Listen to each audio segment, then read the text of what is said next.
साल 1957 मुंबई से 2600 किलोमीटर दूर बसा एक देश यमन। दो नौजवान चचेरे भाइयों ने एक फैसला किया, भारत से मसाले और पॉलिस्टर यमन में एक्सपोर्ट करेंगे। 15,000 रुपए से शुरुआत हुई एक कंपनी की। कट टू साल 2024।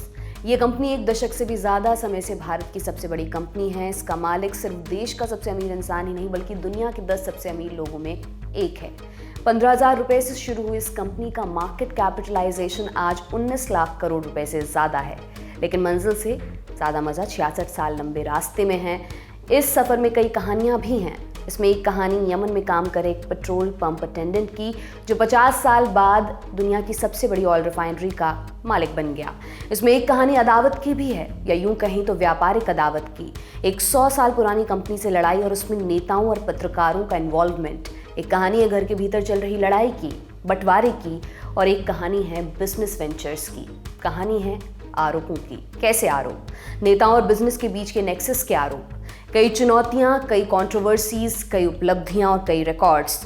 वैसे तो आप समझ गए होंगे कि हम किसकी बात करें, लेकिन औपचारिकता के लिए कंपनी का नाम बता देते हैं, रिलायंस इंडस्ट्रीज लिमिटेड। तो आज के एपिसोड में बात करेंगे रिलायंस इंडस्ट्रीज के इतिहास, बिजनेस वेंचर्स और उससे जुड़ी कंट्रोवर्सीज की। नमस्कार, मेरा नाम दिव्यांशी सुमराव है। आप देख रहे हैं हमारी खास सीरीज आसान भाषा में।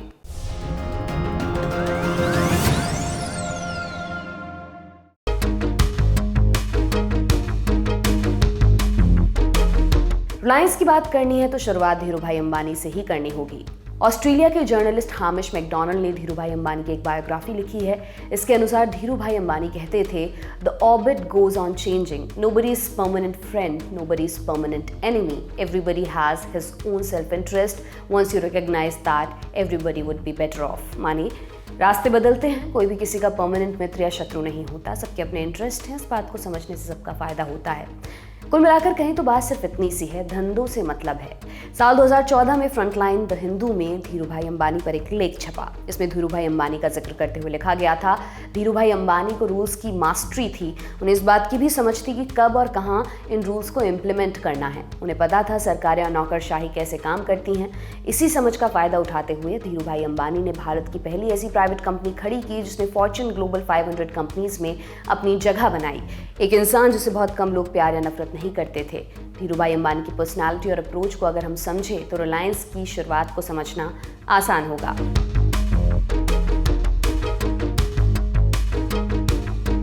साल था 1957। धीरूभाई अंबानी यमन में नौकरी करते थे, पहले एक पेट्रोल पंप अटेंडेंट के तौर पर, फिर एक क्लर्क के तौर पर। इसी बीच वो अपने चचेरे भाई चंपकलाल दमानी से मिले। दोनों ने मिलकर फैसला किया कि एक्सपोर्ट्स इंपोर्ट्स का बिजनेस करना है।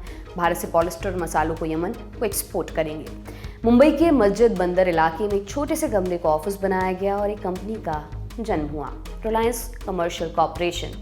लेकिन साल 1965 में धीरूभाई अंबानी और दमानी के बीच पार्टनरशिप खत्म हो गई। वजह थी बिजनेस के अप्रोच में फर्क। एक तरफ जहां धीरूभाई अंबानी रिस्क और इनोवेशन के तरीके का इस्तेमाल करते थे, वहीं दमानी बहुत सोच समझकर फैसले लेने वालों में से थे। लेकिन इसके बाद भी अंबानी ने पॉलिस्टर के बिजनेस को कंटिन्यू किया। अगले ही साल यानी 1966 में Reliance textiles industries private limited की स्थापना हुई और 1966 में ही नारोदा गुजरात में एक सिंथेटिक फैब्रिक की मिल भी लगाई।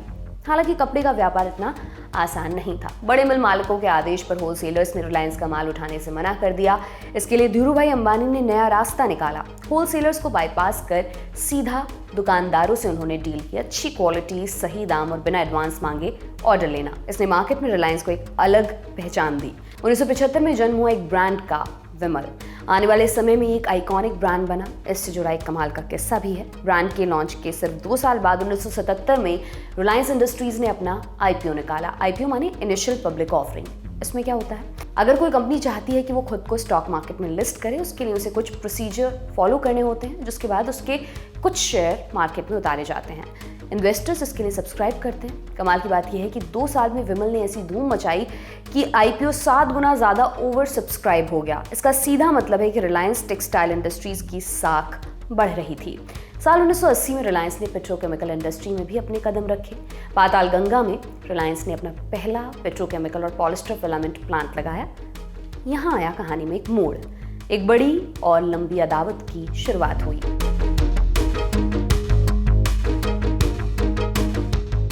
फ्रंटलाइन द हिंदू के जिस आर्टिकल का जिक्र हमने अभी किया था, उसी आर्टिकल में इस दिलचस्प लड़ाई के बारे में विस्तार से बताया गया है। हम आपको उसी के हवाले से इस किस्से के बारे में बताते हैं। इसे समझने के लिए आपको इसके सभी पात्रों से अवगत होना भी जरूरी है। नुस्ली वाडिया बॉम्बे डाइंग के मालिक, Ramnath Goenka Indian express group के चेयरमैन, एस गुरुमूर्ति गोयनका के अकाउंट बुक्स को मैनेज करते थे। साथ ही विदेशी जागरण मंच के कन्वीनर भी थे। अरुण शौरी जर्नलिस्ट जो बाद में केंद्र सरकार में मंत्री भी बने। किरदार आपको मालूम पड़ गया, किस्से पर चलते हैं। दरअसल बात कुछ ऐसी थी कि बॉम्बे डाइंग और रिलायंस के बीच मार्केट में काफी कंपटीशन था। ये कंपटीशन 1980 के बाद से ही शुरू हो गया था। एक तरफ था रिलायंस का पीटीए प्यूरिफाइड टेराफेथिलिक एसिड और दूसरी तरफ था बॉम्बे डाइंग का DMT dimethyl terephthalic acid. Nusli Wadia और रामनाथ गोयनका अच्छे मित्र थे। वाडिया ने गोयनका से शिकायत की। वाडिया का मानना था कि इंडियन एक्सप्रेस में बॉम्बे डाइंग के खिलाफ छप रहे आर्टिकल्स अंबानी कैंप की तरफ से प्लांटेड हैं। गोयनका इसकी किसी ऐसे व्यक्ति से जांच करवाना चाहते थे जर्नलिज्म के बैकग्राउंड का ना हो। इसके लिए उन्होंने चुना एस गुरुमूर्ति को। एस गुरुमूर्ति ने अपनी रिसर्च और आर्टिकल्स के दम पर पॉलिटिक्स और बिजनेस के बीच के एक नेक्सस को प्रूव करने की कोशिश की। आखिर में रिलायंस की जीत हुई, लेकिन गुरुमूर्ति के आर्टिकल्स ने इस जीत के पीछे की कुछ दिलचस्प चीजें सामने रखी। उनके इन्वेस्टिगेशन से पता चला कि प्रणब मुखर्जी जो इंदिरा गांधी के पिछली सरकार में वित्त मंत्री थे, उन्होंने रिलायंस की मदद की। सिर्फ इतना ही नहीं, गुरुमूर्ति के साथ मिलकर अरुण शौरी ने भी कुछ आर्टिकल्स लिखे थे जिनमें ये प्रूव करने की कोशिश हुई थी कि रिलायंस ग्रुप को सरकार ने मदद की है। लेकिन समय बदला। अरुण शौरी ने बीजेपी ज्वाइन की, वो डिसइन्वेस्टमेंट मिनिस्टर बने। उनके दौर में आईपीसीएल का डिसइन्वेस्टमेंट हुआ। आईपीसीएल यानी इंडियन पेट्रोकेमिकल कॉर्पोरेशन लिमिटेड, जो एक सरकारी कंपनी थी। आईपीसीएल के डिसइन्वेस्टमेंट में 26% शेयर्स बेचे गए और इसे रिलायंस इंडस्ट्रीज लिमिटेड ने खरीदा। इस अदावत को समझने के बाद अब लौटते हैं रिलायंस इंडस्ट्रीज पर।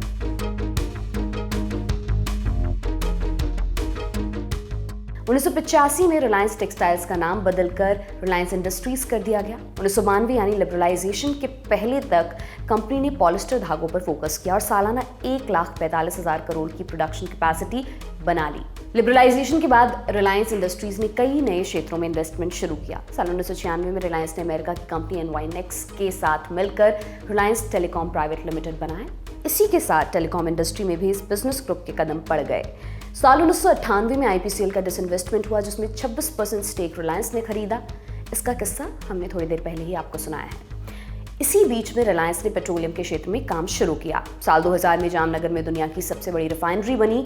साल 2002 कृष्णा गोदावरी बेसिन, इस क्षेत्र में रिलायंस ने देश की सबसे बड़ी नेचुरल गैस के स्रोत को डिस्कवर किया। भारत में पहली बार किसी प्राइवेट कंपनी ने ऐसा किया था। बिजनेस टुडे के आर्टिकल के मुताबिक 2002 में कंपनी का मार्केट कैपिटल 28,000 करोड़ रुपए था।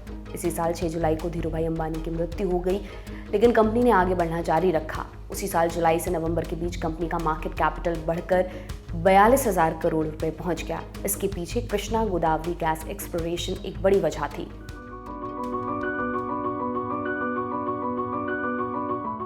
धीरूभाई अंबानी की मृत्यु के बाद मुकेश अंबानी कंपनी के चेयरमैन और मैनेजिंग डायरेक्टर बने और अनिल अंबानी वाइस चेयरपर्सन बने। धीरे धीरे परिवार के बीच का डिस्प्यूट पब्लिक होने लगा। दोनों भाइयों के बीच उनकी मां कोकिलाबेन ने सुलह करवाने की कोशिश की, लेकिन बात नहीं बन पाई। आखिर में साल 2005 में कंपनी का बंटवारा हुआ। बंटवारा कैसे होगा, इसका प्लान कोकिलाबेन और परिवार के पुराने साथी केवी कामत ने बनाया। केवी कामत उस वक्त आईसीआईसीआई के सीईओ और मैनेजिंग डायरेक्टर थे। तब तक रिलायंस इंडस्ट्रीज लिमिटेड का मार्केट कैपिटल भी 42,000 करोड़ रुपए से बढ़कर 99,000 करोड़ रुपए हो चुका था। बंटवारे में मुकेश अंबानी को रिलायंस इंडस्ट्रीज और आईपीसीएल मिला और अनिल अंबानी को रिलायंस इन्फोकॉम, रिलायंस एनर्जी और रिलायंस कैपिटल की जिम्मेदारी मिली। बंटवारे के बाद दोनों भाइयों ने अपनी अपनी कंपनियों में इन्वेस्ट किया।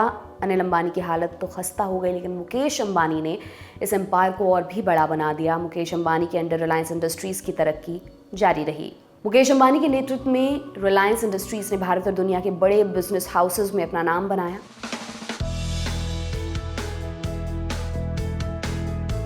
आज रिलायंस का कई क्षेत्रों में इन्वेस्टमेंट है, जैसे oil refining, oil and gas exploration, financial services, retail stores, internet and communications, media and entertainment, renewable energy. इस साल मार्च में इकोनॉमिक टाइम्स में एक आर्टिकल छपा। इसके हिसाब से रिलायंस इंडस्ट्रीज ने पिछले 10 सालों में $125 बिलियन यानी 10 लाख करोड़ का इन्वेस्टमेंट किया है। सबसे ज्यादा फोकस टेलीकॉम सेक्टर और हाइड्रोकार्बन पर है। हाइड्रोकार्बन यानी पेट्रोलियम। 2013 से 2018 के बीच रिलायंस इंडस्ट्रीज ने करीब $30 बिलियन रुपए में कहें तो 2.5 लाख करोड़ रुपए पेट्रोलियम सेक्टर में इन्वेस्ट किए हैं। इसमें पेट्रोल पंप से लेकर रिफाइनरी और पेट्रोकेमिकल इंडस्ट्री में किया गया इन्वेस्टमेंट शामिल है। इसके अलावा साल 2013 से लेकर 2024 के बीच 4G और 5G नेटवर्क के लिए रिलायंस इंडस्ट्रीज ने करीब $60 मिलियन या 5 लाख करोड़ रुपए खर्च किए हैं। इसमें इंफ्रास्ट्रक्चर के डेवलपमेंट में काफ़ी खर्च किया गया। इसके अलावा शॉर्ट टर्म में रिजल्ट देने वाले कुछ और प्रोजेक्ट्स में रिलायंस ने इन्वेस्टमेंट किया है, जैसे रिटेल, रिलायंस फ्रेश और रिलायंस डिजिटल जैसे इनिशिएटिव्स में। इसके अलावा न्यू एनर्जी में भी रिलायंस अपना इन्वेस्टमेंट कर रहा है। सोलर और बैटरी प्रोडक्शन के साथ विंड एनर्जी फार्म्स में इन्वेस्टमेंट हो रहा है। ये तो हो गई नए इन्वेस्टमेंट्स की बात। किसी भी कंपनी की ग्रोथ को समझने के लिए कंपनी के कुछ आंकड़ों को देखा जाता है। रिलायंस इंडस्ट्रीज की ग्रोथ को समझते हैं इन आंकड़ों के जरिए।